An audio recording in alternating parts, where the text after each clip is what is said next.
Have you ever had that feeling that something is fundamentally wrong with the world around you, but when you try to explain it to someone, the words simply won't come out, or, worse still, people look at you as if you were crazy?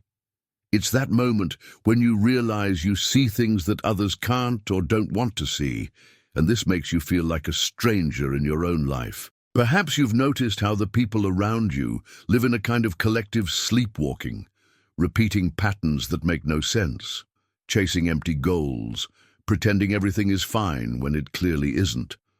And then you realize that your sharper perception of reality, this ability of yours to see through the illusions that keep society functioning, is exactly what separates you from others. Franz Kafka knew this pain intimately. He knew that those who live isolated didn't choose solitude for pleasure, but because they carry a truth that the world simply cannot tolerate. It's as if you were a translator trying to explain a language that only you know, or an artist painting colors that only your eyes can see. Solitude is not a punishment, it's the price we pay for seeing beyond the veil of normalcy. If you've made it this far, you probably know exactly what I'm talking about, because you too carry this truth within you. This channel exists for people like you, for those who feel displaced in a world that seems to have lost its way. Here you will find not only understanding, but also tools to transform this sensitivity into strength, to discover that your unique way of seeing the world is not a curse, but a rare and precious gift. Subscribe now because you don't need to carry this weight alone, and leave a like if you feel you've finally found a place where your restless soul can rest. Together, we'll explore the deepest territories of human experience and discover how to transform our isolation into wisdom. Kafka spent his entire life trying to decipher the code of an existence that seemed simultaneously familiar and completely strange to him, as if he were a visitor in his own world. He understood that there exists a particular type of suffering reserved for those who possess a sensitivity too acute for the times in which they live. A perception that functions like an antenna, picking up frequencies that most people simply cannot tune into. This truth that the isolated carry is not something they consciously chose to know, it reveals itself gradually, like a photograph being developed in the dark room of consciousness, showing disturbing details about the nature of reality that we would have preferred not to have seen. Imagine for a moment that you are like a nocturnal animal trying to explain the beauty of the moon to creatures that only know sunlight. Your words sound strange. Your insights seem somber. Your perspective is received with discomfort because it reveals aspects of existence that most people prefer to keep buried under layers of distraction and denial. The isolated person doesn't distance themselves from society out of arrogance or superiority, but because their presence functions as an unwanted mirror, reflecting truths that disturb the artificial peace that others have built around their lives. This truth we carry is multifaceted, like a black crystal, each face reflecting a different aspect of the human condition that we prefer to ignore.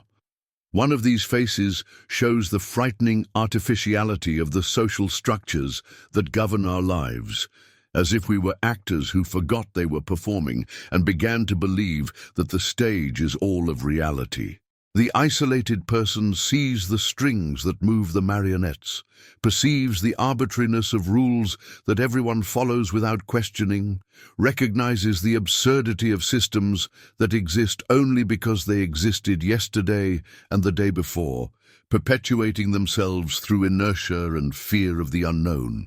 Another face of this truth reveals the fundamental loneliness of each human being. Not that temporary loneliness that can be cured with company, but the deep existential loneliness that accompanies us even in the middle of crowds. It's the understanding that in the end, each person is locked inside their own subjective experience, and that all communication, however intimate it may seem, is just a desperate attempt to build bridges over an abyss that can never be completely crossed. The isolated person feels this truth particularly intensely because their amplified sensitivity makes them perceive not only their own interior prison, but also the silent prisons of all the people around them. The third face of this truth concerns the illusory nature of what we call progress and purpose. The isolated person perceives that much of what society celebrates as advancement is, in reality, a sophisticated form of escape from the deeper reality of existence. They see how people lose themselves in goals that are, fundamentally, ways of avoiding confrontation with more essential questions about the meaning of life and death, about what really matters beyond appearances and social conventions. It's like watching people running on a treadmill, convinced they're getting somewhere important, when in reality they're just keeping themselves busy enough not to hear the profound silence that exists at the center of their existences. And you, have you felt this weight of carrying a perception that others can't or won't share? Have you had the feeling that your sensitivity is both a gift and a curse, allowing you to see beauty where others see only surface, but also forcing you to see pain where others manage to maintain the illusion that everything is fine? If you're going through this now, leave in the comments the phrase, "I see beyond the veil." Your courage in sharing this might be exactly what another person needs to hear today, to feel less alone in their journey of awakening. Kafka knew that this truth that the isolated carry also includes a disturbing understanding about the fragility of human identity. The isolated person perceives that what we call self is much more fluid and unstable than we would like to admit.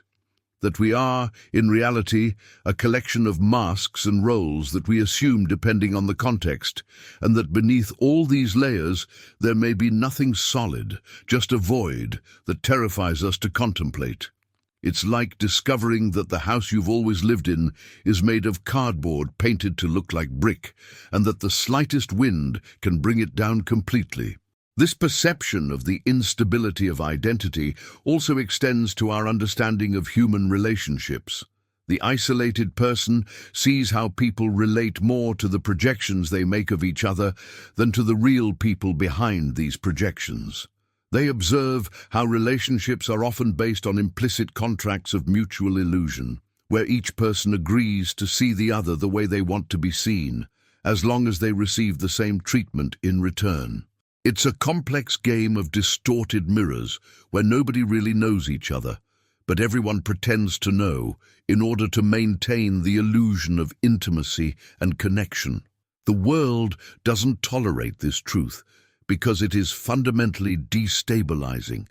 It questions the foundations upon which we build our civilization, our sanity, our ability to continue living as if everything made sense. Society functions based on a collective agreement not to examine certain questions too closely, not to ask certain questions, not to stare too fixedly at certain shadows. The isolated person, with their acute perception and their inability to simply let it go, represents a constant threat to this artificial peace. That's why the natural reaction of the world to the bearers of this truth is ostracism, marginalization, pathologization. It's easier to declare that the isolated person is wrong, that their perception is distorted, that their sensitivity is excessive, than to confront the possibility that they might be right about things we prefer not to know. The isolated person becomes the scapegoat, carrying not only their own existential anguish, but also the repressed anguish of the entire community that chose not to see. But here lies a profound paradox that Kafka understood with crystal clarity. At the same time that this truth brings suffering, it also offers a form of freedom that is inaccessible to those who remain trapped in collective illusions. The isolated person, however painful their fate may be, possesses an authenticity that others have lost or never found. They live in direct contact with naked reality, without the comforting but distortive filters that most people use to make life bearable. This authenticity manifests in various ways in the life of the isolated person. First, there is a brutal honesty with oneself that can be devastating, but is also deeply liberating. The isolated person cannot hide behind the same comforting lies that sustain others, so they develop a more direct and real relationship with their own nature, with their fears, desires, and limitations. It's like living without emotional anesthesia, feeling everything with total intensity, but also experiencing life without the distortions that psychological protection inevitably creates. Furthermore, the isolated person develops a unique ability to perceive beauty in the most unexpected places. Their acute sensitivity, which can be a source of suffering when directed toward the darker aspects of existence, also becomes a source of revelation when it encounters moments of true beauty, connection, or meaning.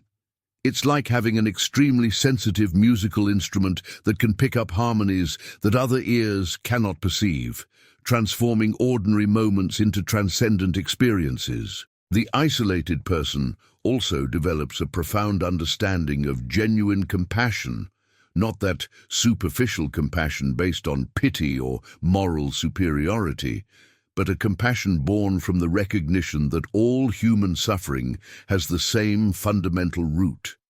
Having experienced firsthand the pain of carrying a truth that the world doesn't tolerate, they develop a natural empathy for all those who suffer in different but equally real ways. It's as if their own wound became a window through which they can see and understand the wounds of everyone else.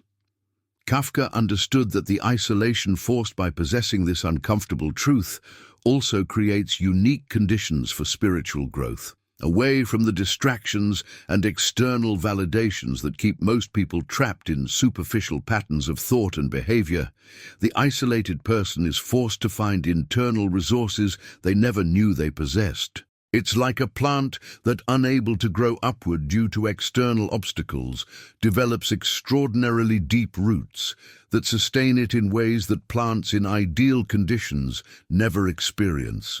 This inner journey forced by isolation often leads to spiritual discoveries that would be impossible under other circumstances. The isolated person, stripped of normal psychological crutches, is forced to confront fundamental questions about the meaning of existence, about their true nature beyond social roles, about their relationship with the cosmos, and with the mystery that permeates all life. It's a type of unchosen spiritual initiation, but one that can lead to profound insights about the nature of reality and about possibilities of being that transcend the limitations of common experience.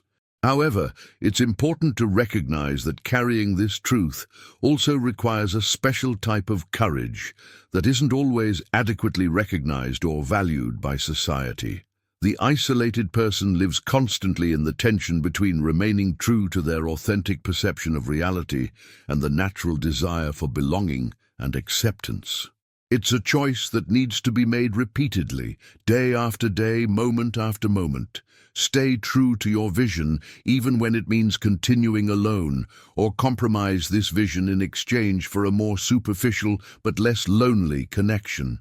This courage manifests not only in the ability to endure isolation, but also in the willingness to continue being a mirror for inconvenient truths. The isolated person, who remains true to their nature, continues to be a disturbing and necessary presence in the world, reminding others, through their very existence, of aspects of reality they would prefer to forget. It's a prophetic role in the oldest sense of the word, not predicting the future, but revealing truths about the present that are difficult to see or accept. Franz Kafka lived this tension particularly intensely, producing through his art a language for experiences that seemed impossible to communicate. His stories became a secret code that other isolated people could recognize, a way of saying, "You are not alone in seeing these things," to people who had spent their entire lives feeling like they were the only ones to perceive certain disturbing truths about human existence. It's as if he had created a lighthouse for other navigators, lost in the same dark waters he knew so well. Kafkaesque literature reveals how isolation can be transformed into a form of art, how the very pain of not being understood can become the raw material for creations that eventually find their way to other souls who recognize in them their own experience. The isolated person discovers that their uncomfortable truth, when expressed through art, writing, music, or any creative form, can become a bridge that connects their solitary experience with that of others who share similar sensibilities. But perhaps the deepest aspect of this truth that the isolated carry is the understanding that suffering, however painful it may be, can be a severe but extraordinarily effective teacher. The isolated person learns that there is no real growth without discomfort, that there is no genuine wisdom without having gone through the direct experience of confusion and pain, that there is no true compassion without having intimately known one's own suffering. It's a cruel but powerful pedagogy that transforms wounds into wisdom and loneliness into spiritual depth. The world doesn't tolerate this truth because it reveals that much of what we consider progress and civilization may be, in reality, sophisticated ways of avoiding confrontation with deeper and more challenging aspects of human existence. The isolated person sees through cultural distractions, empty promises of consumption and entertainment, ideologies that promise simple solutions to complex problems. They perceive that many of the activities that keep society functioning are fundamentally forms of escape from more essential questions about what it means to be alive in a universe that may have no intrinsic meaning. This perception doesn't necessarily lead to despair, although it may pass through it temporarily. In fact, many isolated people discover that accepting the apparent lack of cosmic meaning can be liberating, opening space for the creation of personal and authentic meaning that doesn't depend on external validation or imposed belief systems. It's like discovering that once you stop looking for a pre-existing map for life, you become free to draw your own territory and choose your own direction. The isolated person also understands that death is not just the end of life, but a constant presence that gives weight and urgency to each moment lived. While most people manage to keep death on the periphery of consciousness, living as if they were immortal, the isolated person constantly feels the proximity of finitude, and this transforms their relationship with time and with choices. Each moment becomes more precious because it is recognized as irreversible and limited. Each relationship becomes more significant because it can end at any moment. This acute awareness of mortality can be terrifying, but it can also be profoundly transformative.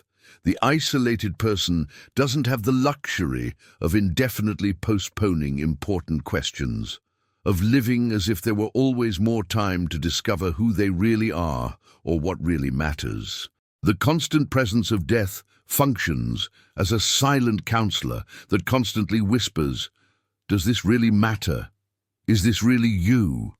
Is this really how you want to spend this limited and precious time?"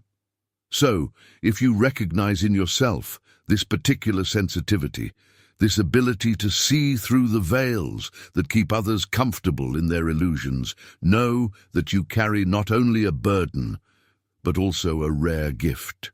Your unique perception, however painful it may sometimes be, is a form of genius that the world needs, even if it doesn't know how to receive or adequately value it. You are like a translator working with languages that haven't been completely discovered yet, an explorer mapping territories of human experience that most people will never visit. Your isolation is not a punishment, it's the price you pay for seeing farther and deeper than those who remain on the surface of existence. The truth you carry may be uncomfortable for the world, but it is also a light that can guide other travelers lost in the same dark waters where you learn to navigate.